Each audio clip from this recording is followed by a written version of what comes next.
நிறைய பேர் நினைக்கிறோம் கடவுளோட உறவுன்னா வெறும் பைபிள் படிக்கிறது மட்டும் நினைக்கிறோம். அது ஒன்று தான், அது பார்ட்டு தான். அதையும் தாண்டி தினமும் நீ தப்பு பண்ணும்போது கடவுள் உணர்த்துறாருல. ஒரு சூழ்நிலைக்குள்ளே போகும்போது நம்ம தப்பாக செய்யறதுக்கு முன்னாடியே கடவுள் உணர்த்துறாரு தப்பு அப்படின்ட்டு. அதுவும் நீ கடவுளோட உறவாக இருக்கிறது தான் அடையாளம். அதை யாரும் நினைக்க மாட்டாங்க. ஏன்னா கடவுள் நம்மளை தப்பு உணர்த்ததே நிறைய பேர் பிடிக்கல. ஆவியானவர் தூய ஆவியானவர் வந்து சொன்னா கூட வந்து இல்லை கடவுளை நீங்கள் வந்து தப்பாக சொல்கிறீங்க அப்படின்னு தான் சொல்லுவாங்க. இப்போ ஆண்டவரே தூக்கி போட்டுட்டு இப்போ கடவுளை ஈக்குவலாக அதை சாங்கை வந்து ஆண்டவருக்கு ஈக்குவலாகிட்டாங்க.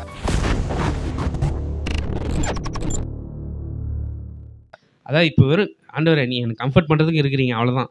அதோட உங்கள் வேலை முடிஞ்சு போச்சு, அதுக்கப்புறம் நீ கிளம்புங்க, அவ்வளோதான். சும்மா என் பாவத்தெல்லாம் சொல்லிட்டு இருக்காதீங்க அப்படின்னு சொல்லிட்டு.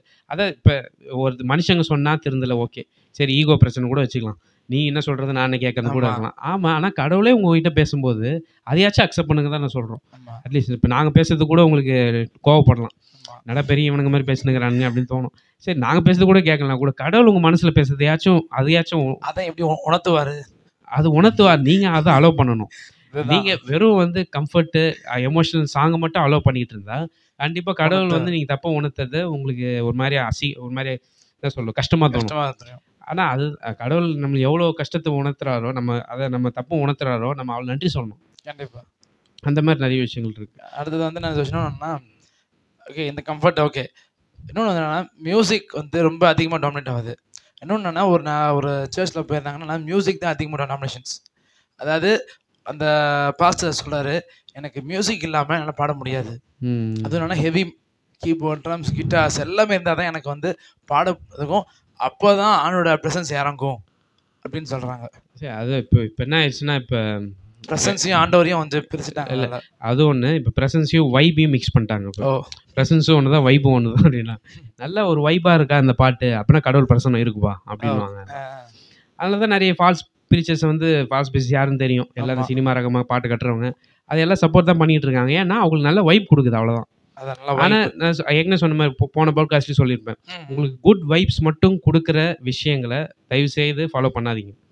ஏன்னா வெறும் உங்களை குட் வைப்ஸ் அது மட்டும் சொல்லிக்கிட்டே இருந்தால் கண்டிப்பாக சொல்கிறேன், ஒரு நாளுக்கு அப்புறம் நீங்கள் பைத்தியம் கூட மாறிடுவீங்க.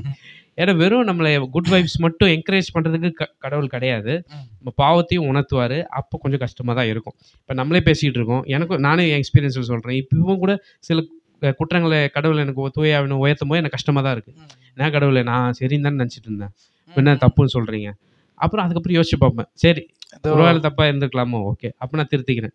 அந்த கஷ்டம் இருக்கும் தான். சில நேரத்தில் ஹியூமன் நேச்சர் வந்து இந்த மாதிரி நம்மளுக்கு சொல்லிக் கொடுக்கும். என்னென்னா சும்மா நீ கரெக்டு, அவ்வளோதான், நீ எதாவது தப்பு செஞ்சால் கடவுளே உணர்த்தினா கூட அது நியாயப்படுத்து அப்படின்னு சொல்லுவோம். அதை நம்ம கேட்கக்கூடாது.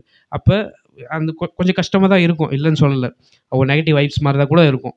ஆனால் அதுதான் நம்மளை இம்ப்ரூவ் பண்ணும், அப்போ நம்ம கோல் கடவுள் மாதிரி இயேசுப்பா குணத்தை நம்ம அடையணும் அப்படின்னு இருந்துச்சுன்னா இதெல்லாம் நம்மளுக்கு ஒரு பெரிய கஷ்டமாக தெரியாது.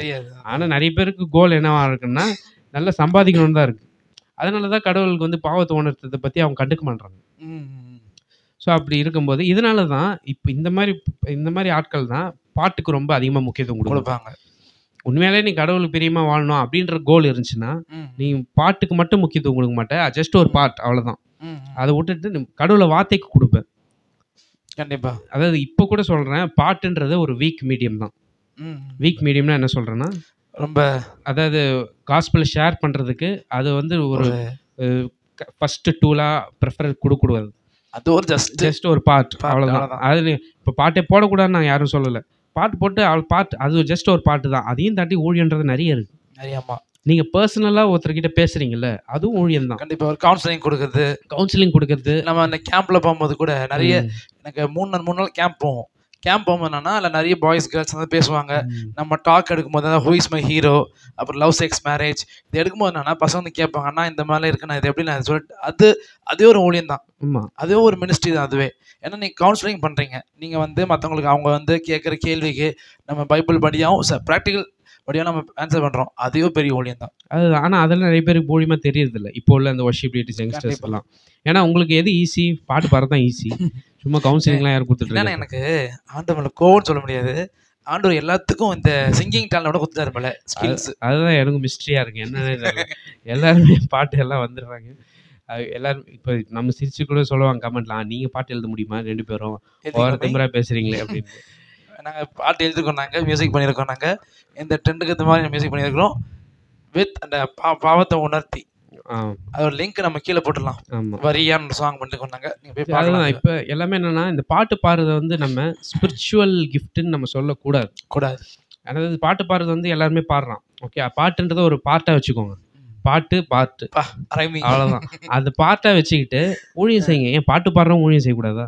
பாட்டு பாடுறவங்க மிஷினரியாக இருக்கக்கூடாதா? நல்ல பாட்டு பாடுறவங்க வந்து சில்ட்ரன் மினிஸ்ட்ரி செய்யக்கூடாதா? செய்ய மாட்டாங்க. ஏன்னா பாட்டு பாடுறவங்க வந்து அவங்க தனியாக உருவாக்கிட்டாங்க ஊழியம். அதை கடவுளே சொல்லாத ஊழியத்தை அவங்க உருவாக்கிட்டாங்க, சிங்கிங் மினிஸ்ட்ரி, வர்ஷிப் மினிஸ்ட்ரி அப்படின்ட்டு. ஆனால் சிங்கிங் மினிஸ்ட்ரி, வர்ஷிப் மினிஸ்ட்ரின்னு தயவுசெய்து போனீங்கன்னா கண்டிப்பாக சொல்கிறேன், கடவுளை பற்றி ஒருத்தர் கூட உருப்படியாக தெரிஞ்சிக்க மாட்டாங்க. நீங்கள் நினைக்கலாம் கடவுள் வந்து ஒரு வீடியோ சாங் போட்டு கடவுள் வந்து என்ன ஆறுதல் படுத்தினார் அப்படின்னு சொல்லிட்டு நீங்கள் எல்லாம் ஏற்றுப்பாங்க அப்படி கண்டிப்பாக கிடையாது. மனுஷனோட மைண்டுக்கு வந்து ரொம்ப காம்ப்ளெக்ஸ். ஒரு விஷயத்த காஸ்பல்ன்றது சிம்பிளாக நம்ம சொல்லிட்டு போயிட முடியும் அப்படின்னு அதுதான் உண்மை அப்படின்னா இவ்வளோ மிஷினரிங்க எதுக்கு? பின்ன உங்களே நிறைய பேர் இப்போ நீங்கள் சொல்கிறதா உண்மைன்னா நீங்கள் மிஷினரி கிட்ட போய் சொல்லுங்கள், ஏன்ப்பா மிஷினரி நீங்கள் கஷ்டப்பட்டுக்கிறீங்க 10 வருஷமா 12 வருஷமா ஏன் ஒரே இதுலேருந்து கஷ்டப்பட்டுக்கிறீங்க? நீங்கள் ஒரு பாட்டு எழுதி போடுங்க போதும், எல்லாம் ஏற்றுப்பாங்க அப்படின்னு சொல்லலாம்ல. நீங்கள் போய் மிஷினரி கிட்ட போய் சொல்லுங்கள். அதுதான் நான் சொல்லுவேன். அப்போ தெரியுதுல்ல, அப்போ மிஷினரிங்க எவ்வளோ கஷ்டப்படுறாங்க.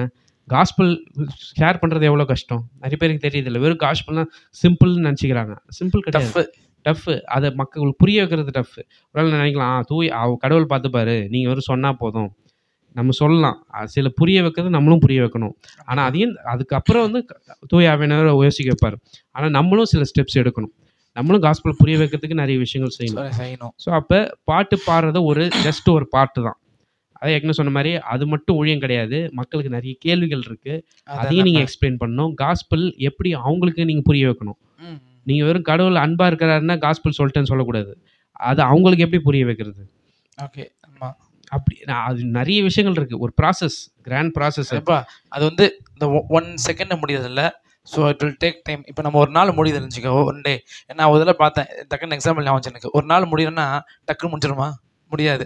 காலைல ஏஞ்சிக்கணும், 6 மணிக்கு டிஃபன் சாப்பிடணும், ப்ராசஸ் ஆகிட்டே இருக்கும். ஸோ அதே மாதிரி தான் மினிஸ்ட்ரியும், அதோட ஃபீட்பேக், அது அவுட்புட் வரதுக்கு இட் வில் டேக் ப்ராசஸ். ஏன்னா நம்ம டேடி சொன்ன மாதிரி கூட ஒரு ஊழியத்தை நம்ம மீட்டிங் போகிறோம், பாட்டு பசங்களுக்கு அதெல்லாம் சொல்லிட்டு வந்தோடனே டக்குன்னு முடிஞ்சிருமா? அது உடனே ஏற்றுக்கொண்டுருவாங்களா? இல்லை. ஸோ 10 வருஷம் தான் ஊழியத்தை செய்யணும். செஞ்சால் மட்டும்தான் அதோட நம்மளோட ஃபீட்பேக், அவுட்புட் பார்க்க முடியும் நம்ம. கண்டிப்பாக. அதுதான் நீங்கள் ஒரு வார்த்தையை விதைக்கிறீங்க, விதைச்சதுக்கப்புறம் கடவுள் கிரியை செய்வார், இல்லைன்னு சொல்ல. ஆனால் டேக்ஸ் டைம்.